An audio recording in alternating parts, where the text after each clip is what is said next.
अस्सलाम वालेकुम नाज़रीन, साइट में भली ख़ैर आऊं आहियां मां सां गॾु नाज़ी अमीर। नाज़रीन, प्रोग्राम में अॼु ॿ मौज़ू हूंदा जिन ते असीं फोकस कंदासीं। गाज़ा अमन मुआहिदो, प्रोग्राम में उन मुआहिदे खे डिस्कस कंदासीं त हिन मुआहिदो जेको गुज़िरियल ॾींहुं मिस्र जे तारीख़ी शहर शर्म उल शेख में उन ते दुनिया जे मुख़्तलिफ़ मुल्कनि जे सरबराहनि उन ते सहियूं करे उन अमन मुआहिदे खे हिकिड़ी शक्ल ॾिनी आहे ऐं उनखे ॼाणाए पियो वञे थी अमन जो तारीख़ी दस्तावेज़ आहे जेको हिकु भेरो ॿीहर तारीख़ वॾी रक़म कंदो। ऐं असां ॾिसूं पिया त हिन मुआहिदे जे हवाले सां तमामु घणियूं ॻाल्हियूं थियनि पियूं, तमामु घणियूं। बहरहाल नेट ज़ाहिर आहे विचो भर में अमुन जे हिकु नई उमेद जो सफ़र शुरू ज़रूरु थियो आहे, पर हीउ सफ़र छा आर्ज़ी हूंदो, मुस्तक़िल, या असां चऊं त जटादार जेको अमुन हुजे थो, छा उहो हीउ मुआहिदो उनखे क़ाइमु करण में कामयाबु थी सघंदो, इन मुआहिदे जो मुस्तक़बिल छा हूंदो, उन समूरनि मामलनि खे ॾियो प्रोग्राम में फोकस कंदासीं। और उनखां सवाइ नाज़रीन, सिंध अंदरि असीं ॾिसूं था त गुज़िरियल जेकॾहिं 5 सालनि जो असीं ज़िक्र कयूं, हूअं त सिंध अंदरि या सिंध समेत समूरे मुल्क अंदरि साफ़िन मथां पुरतशदुद जेके कारवायूं या वाक़िया थियनि था,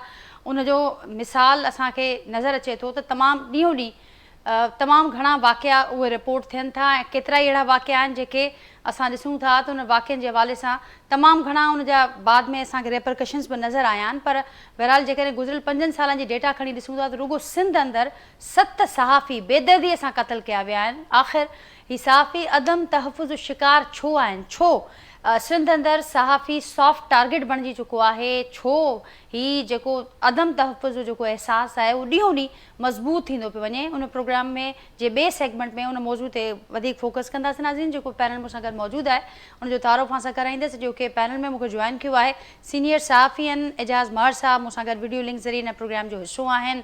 अॻूणा सफ़ीर आहिनि हसन हबीब साहब, वीडियो लिंक ज़रिए हिन प्रोग्राम जो हिसो आहिनि ऐं मूंसां गॾु मौजूदु आहिनि जो कि प्रोग्राम में सीनियर सहाफ़ी आहिनि ख़ुर्शीद अब्बासी साहब, वीडियो लिंक ज़रिए हिन प्रोग्राम जो हिसो आहिनि। मां सभिनी खे भली कार, सभिनी जी महिरबानी और गुफ्तगू के लिए वक्त कटियो है। बेन गेस्ट की इजाज़त से हसन हबीब साहब, आपसे गुफ्तगू का आगाज़ करूँगी। आपका बहुत शुक्रिया, आपने वक्त निकाला आज के प्रोग्राम के लिए।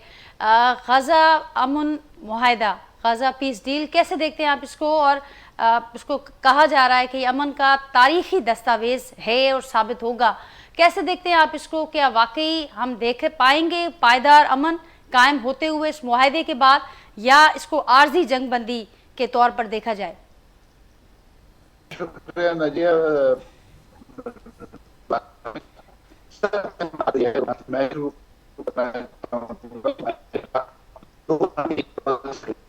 बहुत स्ट्रॉन्ग है और अगर आप देखें 2 साल के इसराइल और अमेरिका की दोस्ती सबके सामने आ गई और ये मुआहदा क्योंकि अमेरिका में ड्राफ्ट हुआ है और बाद में मंजूर किया इसराइल ने, तो इसमें फलस्तीनियों को बहुत कॉशियसली चलना पड़ेगा।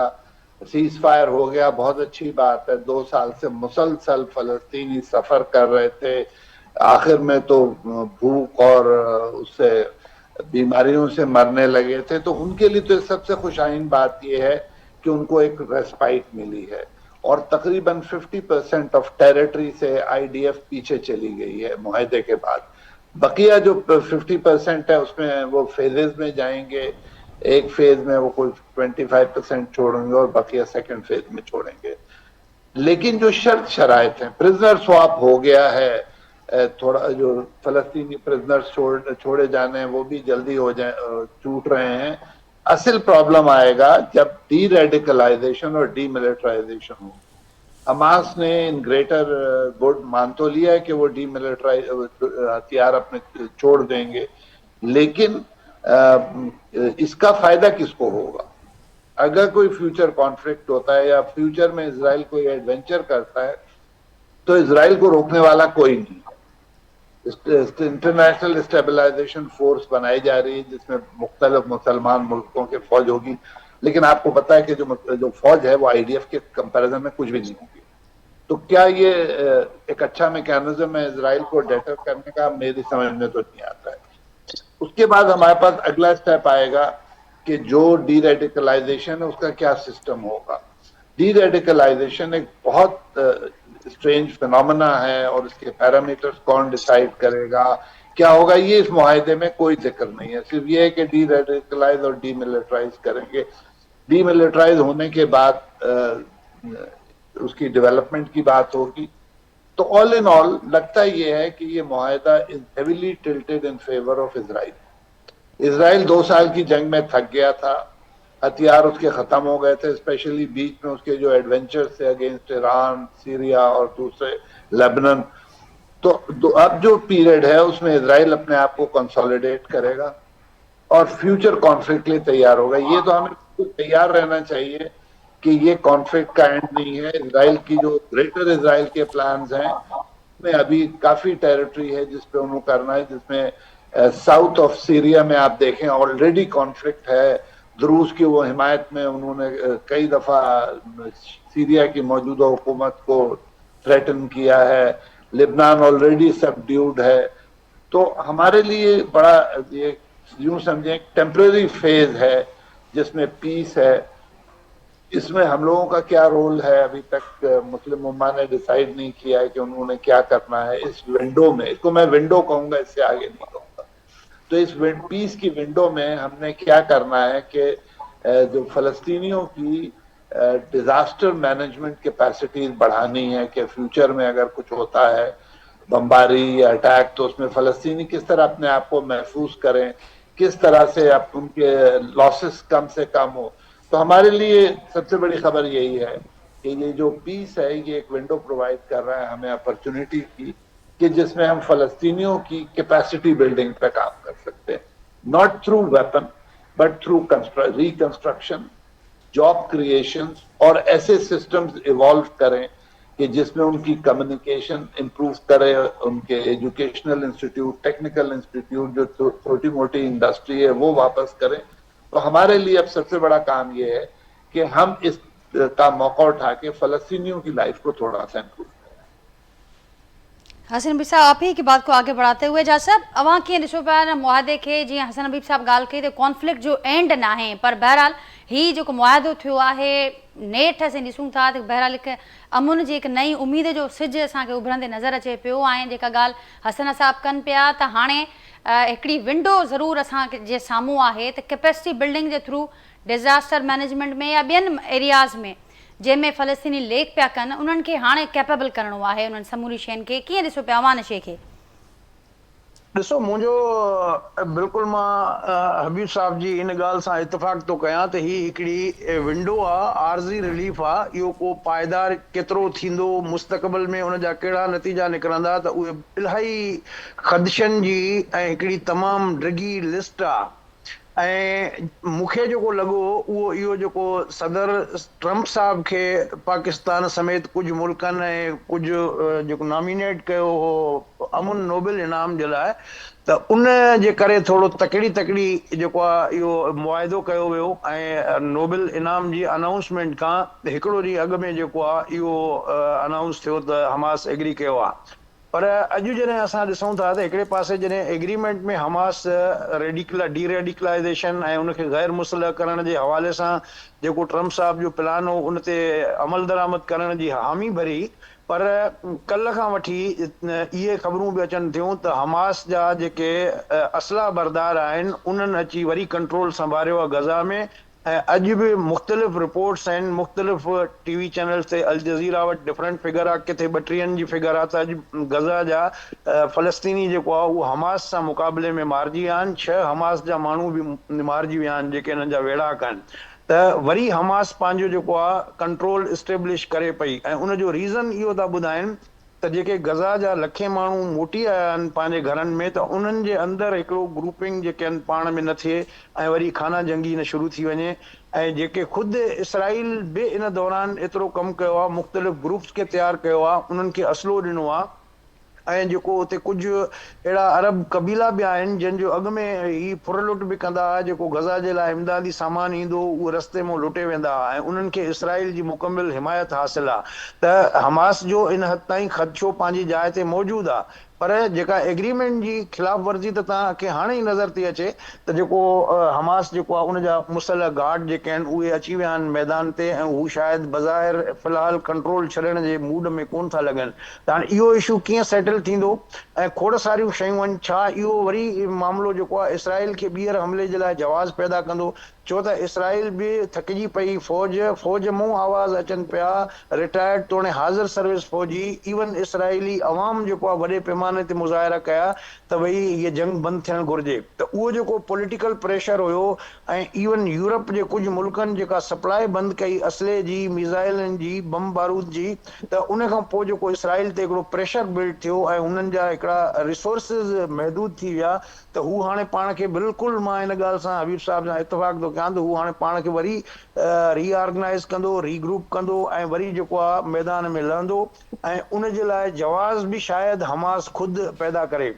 ऐं हिन सॼे तनाज़ुर में मां तव्हांजी ध्यानु जेको आहे हिकिड़ी वाशिंगटन पोस्ट में 11 तारीख़ ते हिकिड़ी रिपोर्ट शाया थी आहे, जेको इन्वेस्टिगेटिव जर्नलिज़म जे हवाले सां इंटरनेशनल जेको फोरम आहे, त उन्हनि 2021 खां वठी 2025 ताईं अमेरिका जी ट्रियाकड़ी में इसराइल ऐं जेके GCC जा सभु मुल्क तक़रीबन उन्हनि सां हिकिड़ो फौजी कोऑपरेशन जो खुफ़िया मुआहिदे जा दस्तावेज़ साम्हूं आया आहिनि ऐं इहा ख़बर अंडर प्ले कई वई आहे। मुस्लिम वर्ल्ड में बि उनखे फोकस नथो कयो वञे, हिते पाकिस्तान में बि मूंखे उन जो को ख़ासि नज़र न आयो।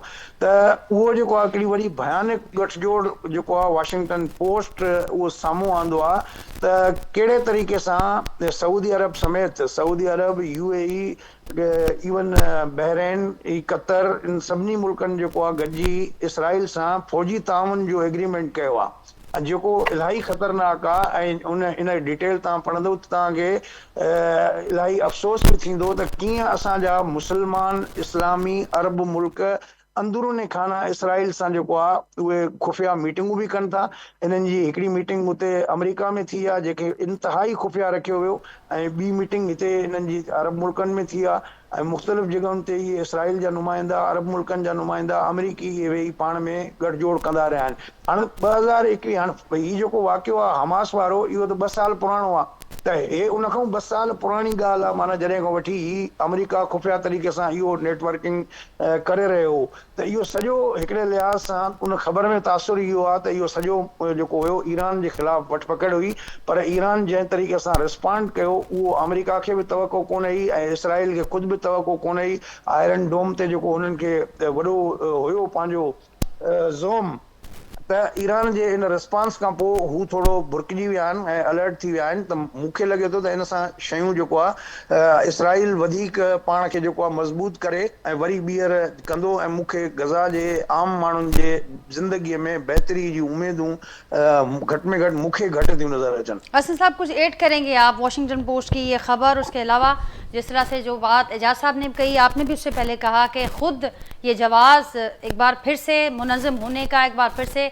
किसी हमले का जवाज़ लेके आने का इसराइल के पास खुद हमास वो दे सकता है उन्हें, क्या कहेंगे आप इस सारे सिनेरियो पर? बिल्कुल, देखिए बात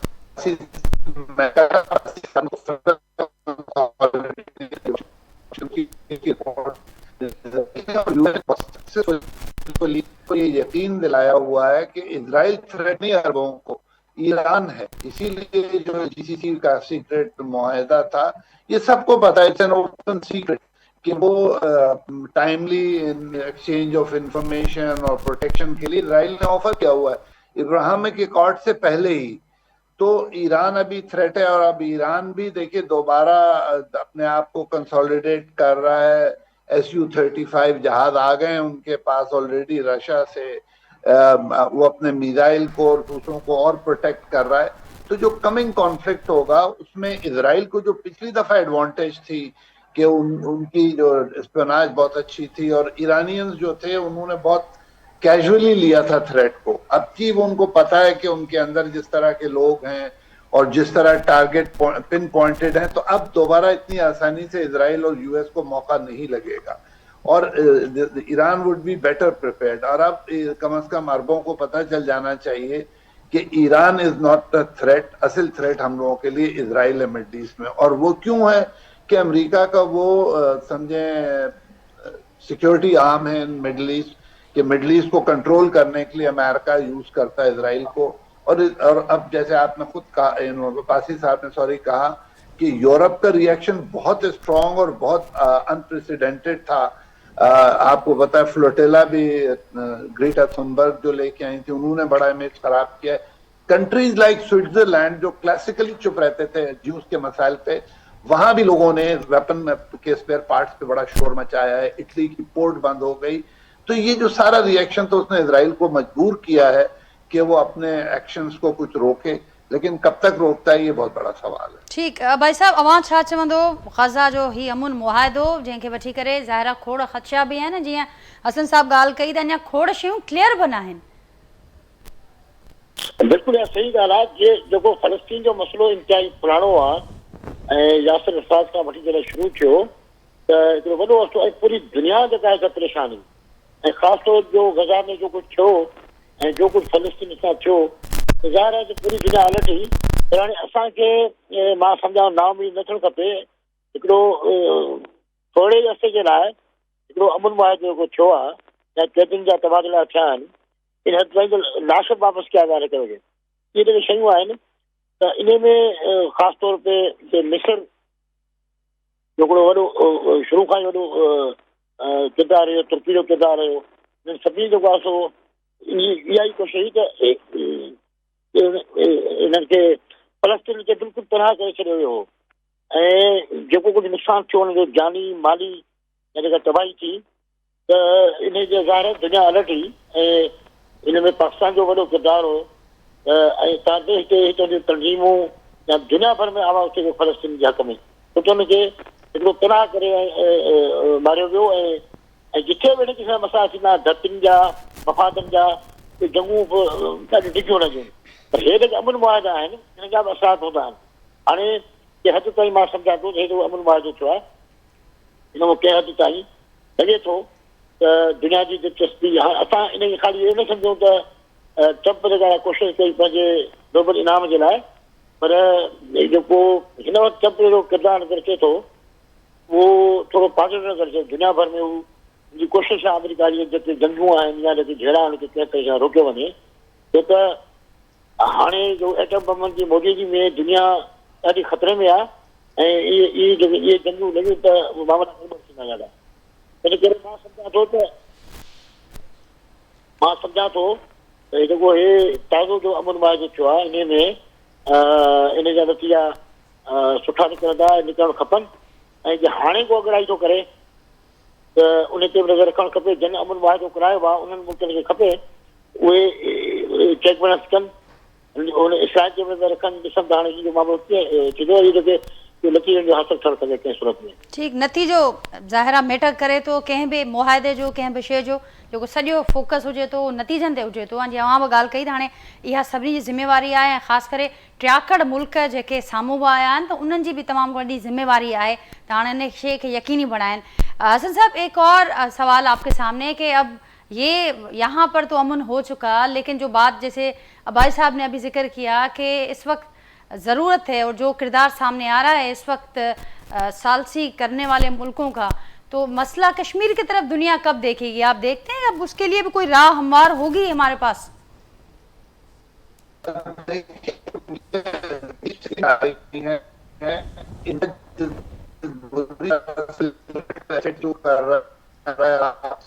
सिर क्रीक पे जो बयान था या मोदी साहब का बयान था आर्मी चीफ के खिलाफ, ये पाकिस्तान के खिलाफ नहीं है। ये मुझे लग रहा है सारा गुस्सा अमेरिका के खिलाफ है। अब अमेरिका का नाम नहीं ले सकते बेचारे, तो वो पाकिस्तान का नाम ले रहे हैं कि हम कराची को सफ़े हस्ती से मिला देंगे, ये मिटा देंगे, ये करेंगे, वो करेंगे। अमेरिकन प्रेसिडेंट का खुल्लम खुल्ला ऑफर कि हम कश्मीर का मसला हल करें, ये इंडिया के लिए बड़ा ट्रबलसम है। और खुद इंडिया ने कश्मीर को इंटरनेशनलाइज कर दिया है और पहली दफा बहुत तवील अरसे के बाद, मेरे ख्याल में आफ्टर 60s, सारी दुनिया को ये पता चला है कि कश्मीर वो मसला है जो इस पूरे रीजन के पीस को डिस्टर्ब कर सकता है।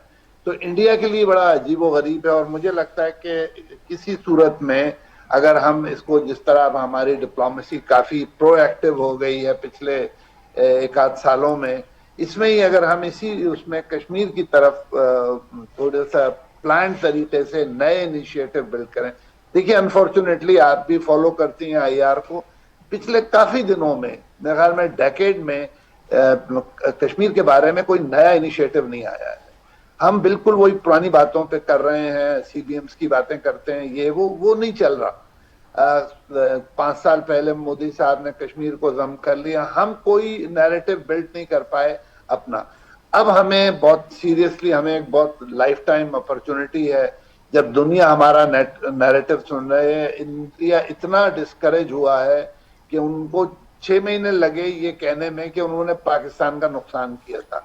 6 महीने तक वर्ल्ड ये मानती रही कि पाकिस्तान ने इंडियन नुकसान किया है और रिस्ट्रेंट का मुजाहरा किया है। तो जो कश्मीर का इशू है, इस वक्त पे हमें चाहिए कि हम सारे स्टेक होल्डर्स को, अजीब सी बात है कि हम जो भी इनिशिएटिव बिल्ड करते हैं उसमें कश्मीरियों का इनपुट मिसिंग होता है। अब वक्त आ गया है कि हम कश्मीरी लीडरशिप को बैठाल के पूछें कि भाई हम आपकी मदद करना चाहते हैं डिप्लोमेटिकली, आप हमें बताएं हम क्या करें।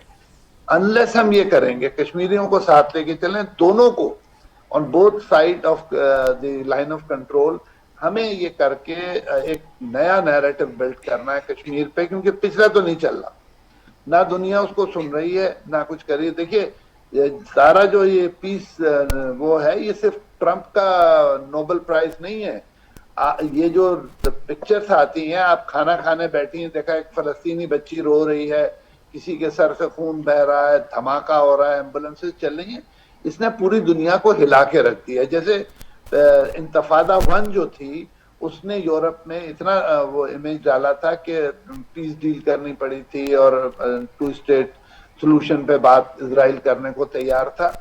यही सूरत हाल हम अगर एक कैंपेन डिजाइन करके जिसमें मीडिया भी शामिल हो, फॉरेन ऑफिस शामिल हो, पब्लिक शामिल हो, हम एक बहुत स्ट्रॉन्ग कैंपेन रन करें और दुनिया को कश्मीर दोबारा से याद कराएं, तब ये चांस है कि इंडिया पे प्रेशर पड़े और वो किसी तरह से टेबल के ऊपर आए और किसी हद तक कश्मीरियों की जिंदगी भी जो है उसको इजी बनाने की तरफ जाए मामला। नहीं तो मौजूदा सूरत हाल में जो कुछ हो रहा है उसमें कॉन्फ्लिक्ट्स भी हो रहे हैं, सब कुछ हो रहा है, फॉल्स फ्लैग ऑपरेशंस भी हो रहे हैं, लेकिन कश्मीरियों के मसाइल हल करने की दोनों तरफ से बात नहीं हो रही।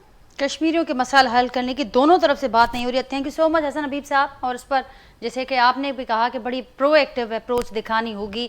नाज़रीन, एक मुख्तसर ब्रेक था वठूं, ब्रेक खां पोइ वापसि ईंदासीं प्रोग्राम में। जेके महिमान मूंसां गॾु मौजूदु आहिनि उन्हनि सां गुफ़्तगू जारी रहंदी। वेलकम बैक ॿीहर मां प्रोग्राम में भलीकार आहिनि। नाज़रीन, प्रोग्राम जे हिन सेगमेंट में असीं गुफ़्तगू कंदासीं सिंध अंदरि अदम तहफ़ुज़ जो शिकार बणियल सहाफ़िन ते।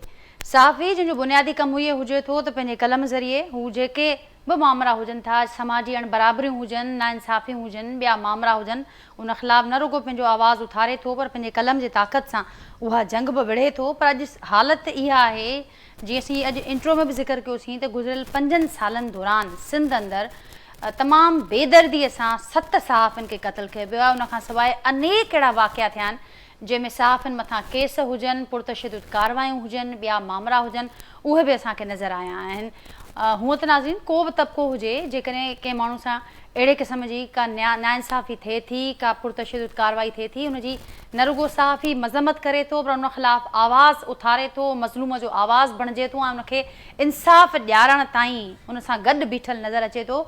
पर हिन वक़्तु हाणे सिंध जो या मुल्क जो हर सहाफ़ी इहो सवाल करे थो त जेका हिन वक़्तु सूरत हाल असांखे नज़र अचे पई सहाफ़िन जे हवाले सां वधंदड़ पुरतशदुद वाक़िअनि ऐं कार्रवाइनि जी, उनखां पोइ सहाफ़ी इहो सोचण ते मजबूर बि थियो आहे त सहाफ़ी जंहिंजो जेको हथियार हुजे थो उहो कलम हुजे थो ऐं उन कलम सां उहा कंहिं क़िस्म जी जंग हुजे, को मामिलो हुजे, उनखे उन हथियार खे पंहिंजे खे इस्तेमालु करे थो। पर अॼु उन सहाफ़ीअ जे कलम जे तहफ़ुज़ लाइ जेकॾहिं सहाफ़ीअ खे हथियार खणणा पवनि या जेकॾहिं सहाफ़ीअ खे हथियार रखणा पवनि, उन ते उहो मजबूर थियो आहे, त पोइ हिकिड़ो सहाफ़ी केॾांहुं वञे।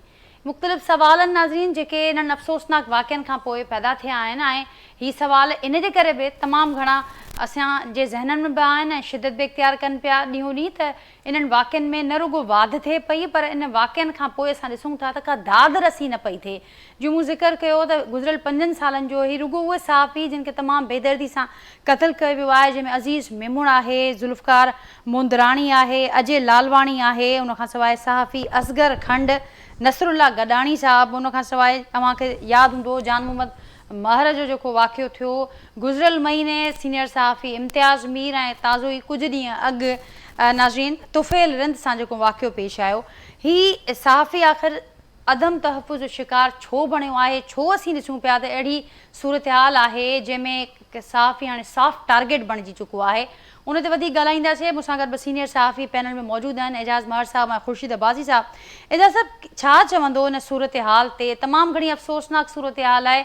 ईअं न आहे त हीउ वाक़िया को असां हींअर था ॾिसूं, अॻु बि अहिड़ा वाक़िया थींदा, पर हाणे जहिड़े क़िस्म सां इन्हनि वाक़ियनि में तेज़ी आई आहे, जहिड़े क़िस्म सां असां ॾिसूं था त ॾींहं ॾिठे जो ऐं एतिरी जेका दीदा दिलेरी सां अहिड़ा वाक़िया थिए रिपोर्ट थियनि पिया, उनखां पोइ दादरसी बि न पई थिए।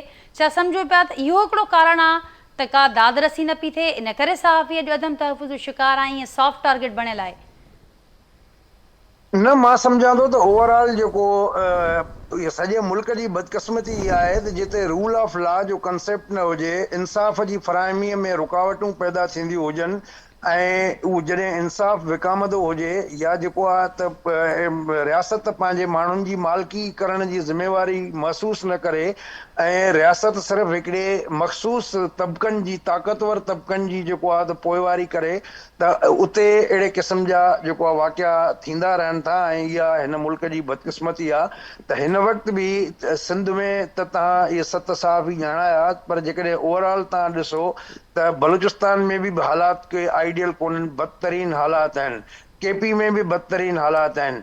ऐं हिकिड़ो ओवरऑल जेको तव्हां ॾिसो त मुआशिरे मां सहप या बर्दाश्त जेको आहे उहा ख़तमु थींदी पई वञे। इंतिहा पसंद लाड़ा जेके आहिनि उहे ज़ोर वठंदा था वञनि, ऐं लाक़ानूनियत बेसिक उनजो कारण आहे, ऐं उन जे करे ई इहे सभु शयूं पैदा थियूं आहिनि ऐं अञा ॾींहों ॾींहुं अॻिते आहिनि। त जेके हिते ताक़तवर इदारा आहिनि उहे पंहिंजे लाइ पाण इंसाफ़ बि कनि था, हर शइ पंहिंजे लाइ उहो सभु कुझु करे था वञनि, पर जेको कमज़ोर तबिका आहिनि उन्हनि खे उहो इंसाफ़ नथो मिले।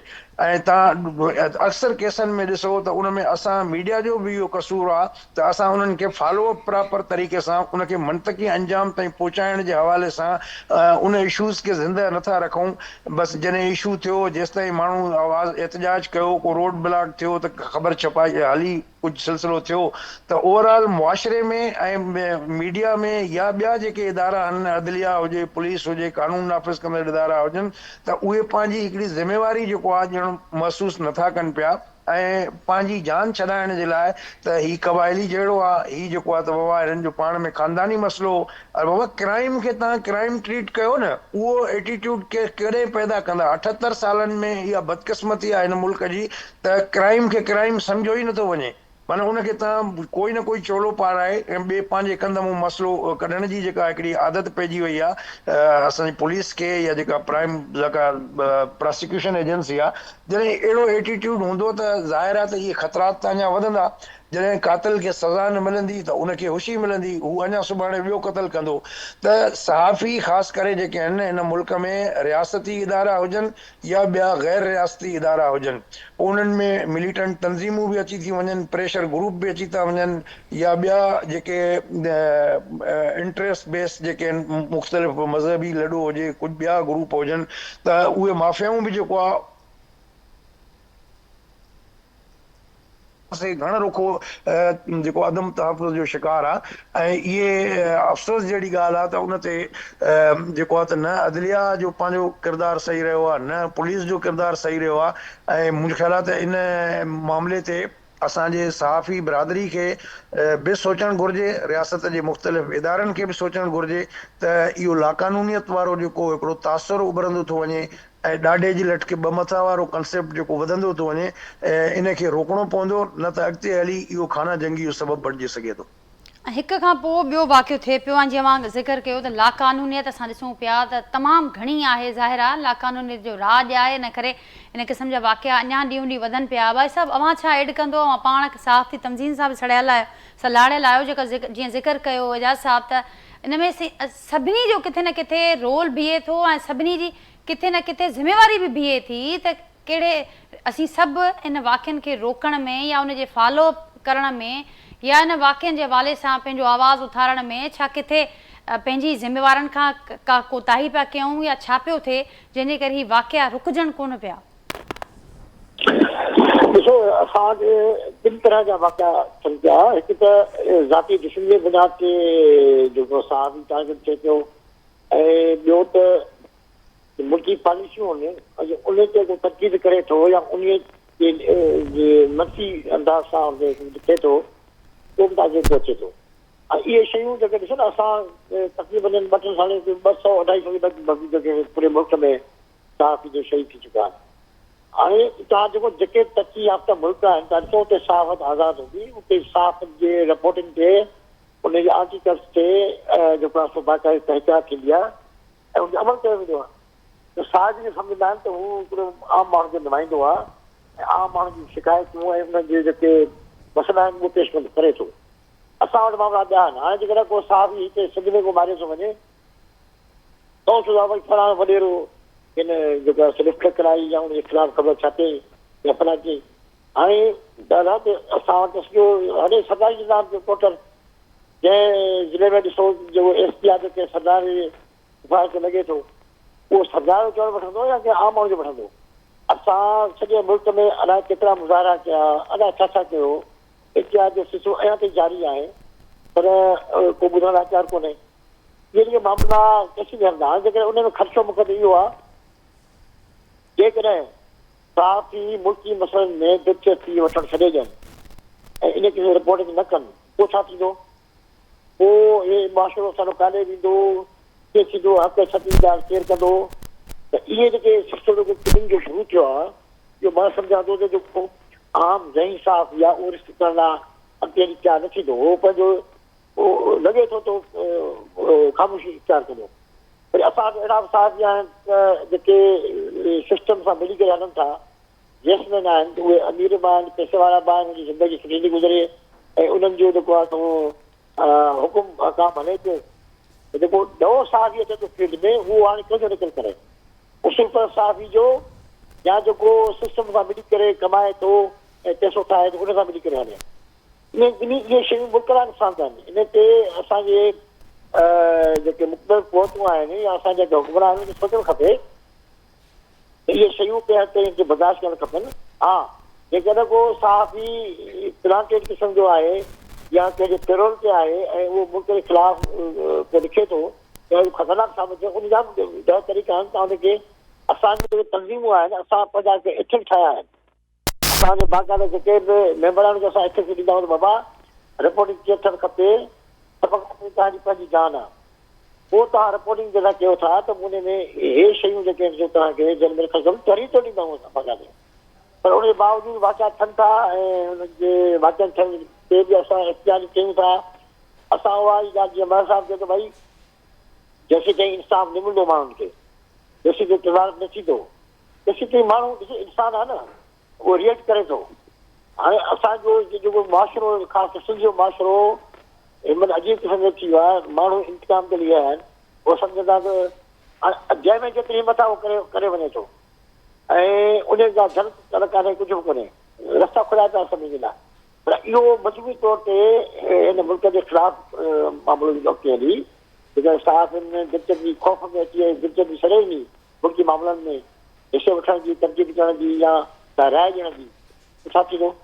ऐं ख़ासि तौर ते सीनियर साफ़ी आहिनि असांजा उहे उनखे तजुर्बो आहे, उहो पंहिंजे हिसाब सां पंहिंजी जान बचाइनि था ऐं तरीक़े सां ॻाल्हि कनि था, रुमाल में वॾे ॻाल्हियूं कनि था ऐं जेके मुतज़ाद क़िस्म जूं शयूं उनखे छॾनि कोन था।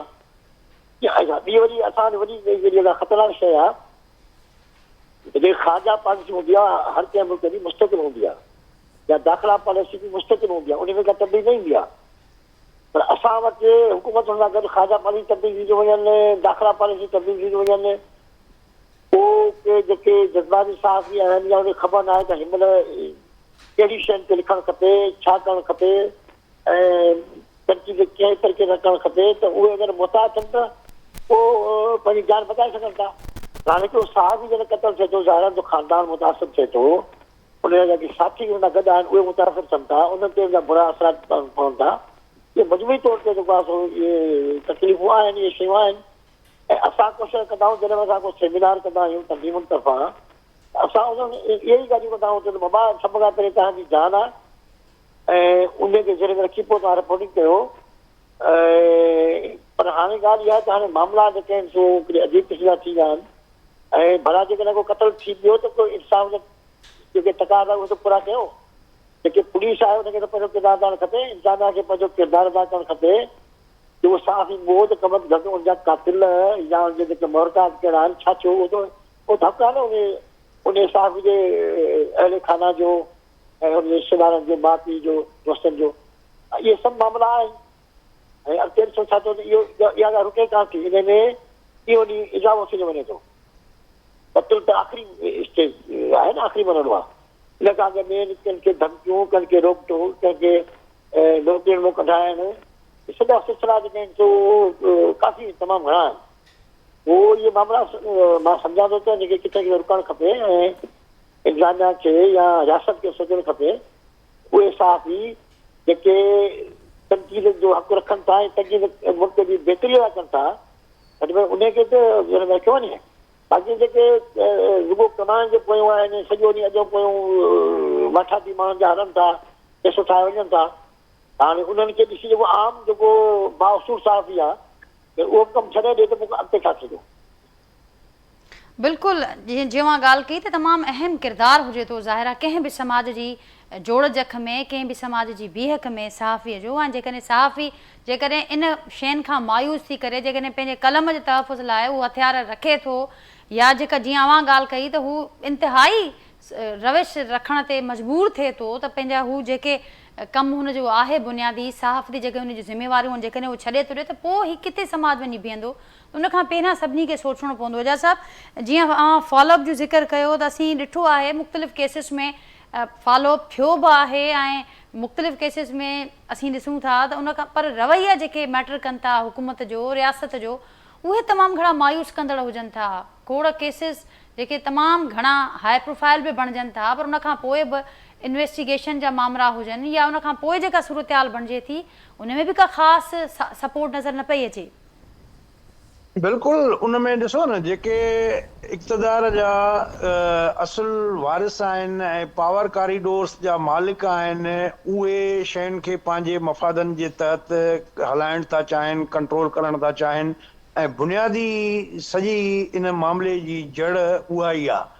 ऐं तव्हां ॾिसो त सहाफ़ियुनि में बि ग्रुपिंग कराईंदा, जॾहिं बि इलेक्शन थींदी मुख़्तलिफ़ ग्रुपनि खे अॻिते आणींदा, हिकिड़ा प्रेशर ग्रुप डेवलप कंदा ऐं इन सॼे मामले में सहाफ़ती तंज़ीमुनि जो अबाई साहब जेका ॻाल्हि कई त उहो हिकिड़ो पंहिंजी जाइ ते किरदार बि आहे, सभु कुझु आहे, असां खणी उहे हिकिड़ा एथिक्स बि ठाहिया, सभु कुझु कया, पर छा उन ते अमल थिए थो? ऐं उन में वेस्टेड इंट्रस्ट पोइ गवर्नमेंट हुजे, सियासी पार्टियूं हुजनि, प्रेशर ग्रुप हुजनि या मज़हबी इंट्रस्ट रखंदड़ या माफ़ियाऊं हुजनि, उहे जेको आहे केतिरियूं घिड़ियल आहिनि सहाफ़ियुनि जे नाले में अची जेको आहे। त असांखे सहाफ़ती रेगुलेशन जो जेको घटि में घटि आहे उनखे स्ट्रांग करणु खपे ऐं PFU जी लेवल ते जेका असांजी तंज़ीम आहे उहा ऑर्गेनाइज़ करे, अथोराइज़ करे हिकिड़े हिकिड़े शहर में 4-4 प्रेस क्लब खुलिया पिया आहिनि, मुख़्तलिफ़ जेके ग्रुप आहिनि, त इन जी रेगुलेशन जे लाइ कानून साज़ी बि थियणु घुरिजे ऐं सहाफ़ती तंज़ीमुनि खे हिकिड़ी एग्रेसिव ऐं एक्टिव जेको आहे हिकिड़ी पॉलिसी ठाहिणु घुरिजे। बावजूद सभिनी रुकावटुनि जे जेको एतिरो कमु आसान कोन्हे को, पर उन जे बावजूद बि हाणे तव्हां ताज़ो वाक़ियो थियो इस्लामाबाद प्रेस क्लब में अंदरि घिड़ी पुलिस वारनि जहिड़े तरीक़े सां मार कुटाई कई ऐं मारियो कुटियो, उन खां पोइ छा थियो? माना हिकिड़ी चार्टर ऑफ डिमांड पेश थी, सभु कुझु थियो, उन कमेटी ठही, उन कमेटी जी रिपोर्ट काॾे वई? एतिरा ॾींहं गुज़री विया आहिनि, उहो किथे पहुतो मामिलो? त इहे शयूं जेके आहिनि मां सम्झां थो त मुख़्तलिफ़ जेके ताक़तवर सगारियूं धुरियूं आहिनि उहे नथियूं चाहिनि त उन्हनि खां वधीक को सगारो थी सघे ऐं हिकिड़ो को ऑर्गेनाइज़ वे में हिकिड़े मुहज़िब दुनिया में जीअं हिकिड़ो सहाफ़त जो कंसेप्ट आहे। हालांकि ॾिठो वञे त हिन महिल ओवरऑल जेको इंटरनेशनल ट्रेंड बि आहे, तव्हां सभिनी इंसानी हक़नि जे आलमी तंज़ीमुनि जूं, सहाफ़ियुनि जे आलमी तंज़ीमुनि जूं रिपोर्ट्स खणी ॾिसो त इहा जेका इम्पेशंस आहे, इहो अदम बर्दाश्त वारो जेके रवैया आहिनि उहे सॼी दुनिया में तव्हांखे वधंदा नज़र ईंदा, मुआशरनि में बि, सियासी जमातुनि में बि, हुकूमतुनि में बि। पर पाकिस्तान जेको आहे उनजो हिकिड़ो वर्स कंडीशन आहे ऐं उहो अञा वधीक सभिनी खां वधीक भोॻे थो पाकिस्तान जो सहाफ़ी ऐं उनखे मल्टीपल लेवल तां थ्रेट्स आहिनि ऐं हू इन माहौल में रही करे जेकॾहिं जर्नलिज़म करे थो त मां सम्झां थो त इहा हिकिड़ी तमामु वॾी ॻाल्हि आहे। पर जेको माहौल आहे उहो एतिरो साज़गार न आहे, सदाईं ख़ौफ़ ऐं हिकिड़ी अनसर्टनिटी गैर यकीनी वारी जेका कैफ़ियत में रही हिकिड़ो माण्हू डिप्रेशन जो शिकार थो रहे। पाकिस्तानी जर्नलिस्टनि जी तव्हां हालति ॾिसो त तोणे केतिरा बि अहम इदारनि में वेठा आहिनि, वॾनि इदारनि में वेठा आहिनि, पर उहे बि पंहिंजो महदूद हिकिड़ो हालतुनि खे मुंहुं ॾींदे ऐं हिकिड़ो सहाफ़त जेको आहे ख़ौफ़ जे माहौल में कनि था। इहा अजीब हिकिड़ी फिज़ा आहे जेका पैदा कई वई आहे मुख़्तलिफ़ जेके इन स्टेक होल्डर्स आहिनि जंहिंजा पंहिंजा पंहिंजा वेस्टेड इंट्रस्ट आहिनि। त उन शइ खे असांखे बि हिकिड़े ऑर्गनाइज़ वे में उन जो हल करणो पवंदो ऐं उहो हिकिड़ो फ्रेमवर्क ठाहिणो पवंदो, रेगुलेशन ते फोकस करणो पवंदो ऐं उन ते असांखे सहाफ़ती तंज़ीमुनि जो किरदारु जेको आहे उनखे वधीक फ़ाल करणो पवंदो। सहाफ़ती तंज़ीमुनि जे किरदार खे वधीक फ़ाल करणो पवंदो। भाई साहब छा चवंदो आख़िर में? ॾिसो न असां जीअं भाई साहब हाणे चए थो ॾिसो हिकु हिकु शहर में टे टे चारि चारि प्रेस क्लब ठहियल आहिनि। हाणे उहे प्रेस इहे कोन ठहियूं, उन पोयूं सियासी पार्टियुनि जी जेका मुदाफ़त आहे, सियासी पार्टी जी सपोर्ट आहे, हे फलाणी प्रेस क्लब ते फलाणी सियासी पार्टी जी जेका असां पैसा ख़र्ची करे एसी लॻाईंदा अथनि, फर्नीचर वठी ॾिनो अथनि, किरायो था भरनि, भला हो था कनि, पोइ उहे रिपोर्टर जेके आहिनि उहे उन सियासी पार्टी जो हिसो थी था वञनि, पोइ उनखां कम वठणु फ़ाइदा वठणु पोइ उन में हलनि पिया। ऐं तर्जीम जे लाइ त वॾा मसइला इहे थी विया आहिनि त असां जी जेका PFU जी आहे उहा नज़रियाती क़िस्म जी हिकिड़ी उसूलनि ते मुबनी तंज़ीम आहे। असांजा वॾनि जेको सेखारियो जे अंदाज़ सां त उन ते असां अमल कयूं था, पंहिंजे आइन ते अमल कयूं था। ऐं असां मुख़्तलिफ़ शहरनि में सेमिनार जॾहिं कराईंदा आहियूं त असांजो तरबियत ॾींदा आहियूं त असां उन इहे ॻाल्हियूं कंदा आहियूं पंहिंजे साथी साथियुनि सां। भई पहिरीं ॻाल्हि त इहा आहे त हिकिड़े उसूल ज़ाब्ता असांजे पंहिंजे घरनि में असां पंहिंजे पाण में अप्लाई था कयूं, इहे तव्हां पंहिंजे तर्जुम जे हवाले सां जेके तव्हांजे अप्लाई थियनि था उन ते अमल कयो।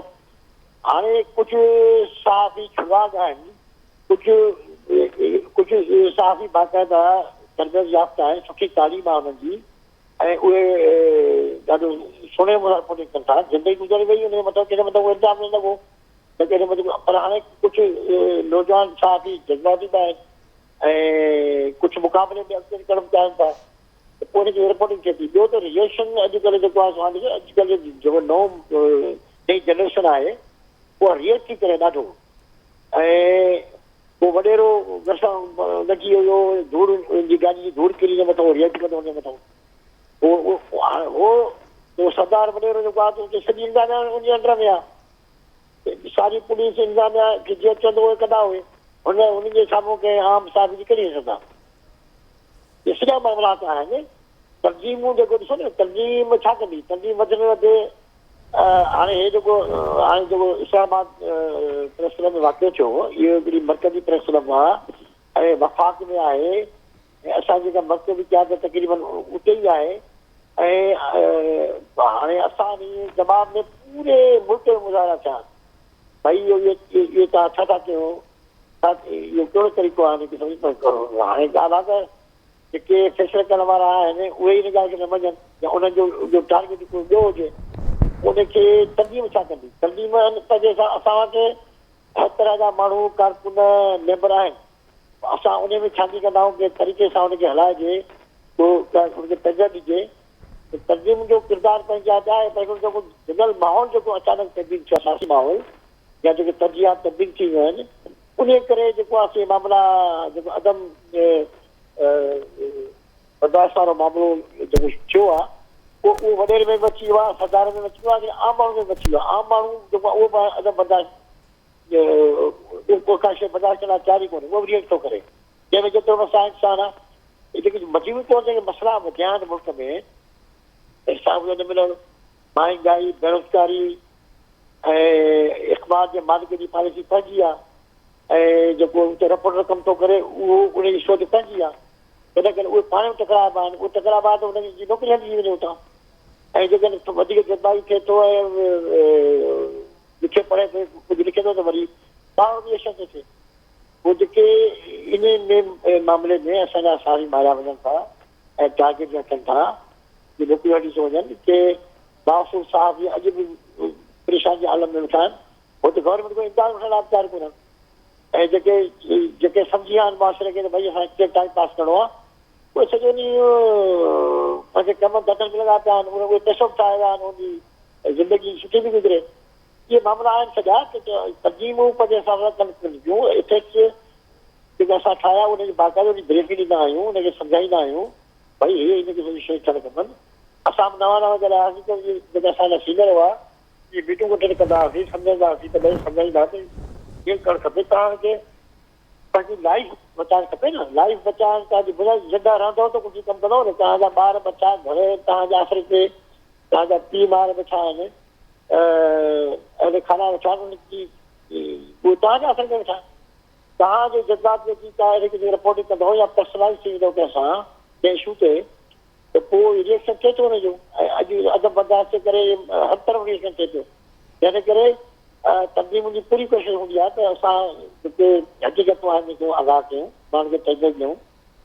ऐं यूनिवर्सिटी में बि इवन जेके मास्टर डिविजन माण्हू पढ़नि था उनखे पढ़ाई सां गॾु उनखे बि ॿुधायो वेंदो आहे त भई रिपोर्टिंग कीअं करणु खपे, तहक़ीक़ाती रिपोर्टिंग जी कहिड़ी अहमियत आहे ऐं तव्हांखे पूरो कहिड़ा असां इहे रिपोर्टिंग ते रिलेशन कयां। पर मां हिन नतीजे पहुतो आहे त पर्सनलाइज़ में थियणु खपे कंहिंसां। कंहिं तव्हां रिपोर्टिंग था कयो मुल्क जे करे, मुल्क जे लाइ था कयो, माण्हुनि लाइ था कयो, त उहा इज्तिमाही सोच ते मुबनी हुजे। ठीकु आहे भाई साहिबु। ऐं गॾोगॾु जीअं मां ज़िक्र बि कयो त जेको हुकूमत या रियासत जो जेको किरदारु हुजणु घुरिजे इन सॼे मामले में, छाकाणि त ज़ाहिर आहे सहाफ़ी समाज जो अहम हिसो आहे ऐं समाज में हुनजो जेको किरदारु आहे उहो किरदारु उन ई पंहिंजी स्पिरिट सां जारी रहे त उन जे लाइ तमामु ज़रूरी आहे त उनखे उहो माहौल ॾिनो वञे, उहो तहफ़ुज़ ॾिनो वञे जेको कमु आहे ज़ाहिर आहे हुकूमतुनि जो, रियासतुनि जो, त उन ते तमामु घणो फोकस करण जी ज़रूरत आहे। नाज़रीन, मूंसां गॾु ख़ुर्शीद अब्बासी साहिबु एजाज़ साहिबु मौजूदु हुआ। अवां ॿिन्ही जी तमामु वॾी महिरबानी। मां गुफ़्तगू जे लाइ वक़्तु कढियो।